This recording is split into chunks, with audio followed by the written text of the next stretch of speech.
Hi guys, welcome to HardReset.Info channel. Today I will show you how to fix the problem when your install stuck on padding on your Lenovo Tab E10. To fix this problem, in the first step we must go back to the main menu and now navigate to the settings, where we choose last option system and second date and time.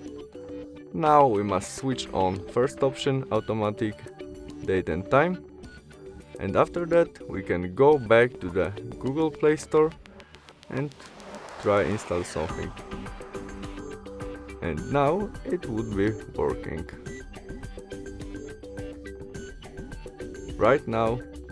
That's all. Thanks for watching. Bye.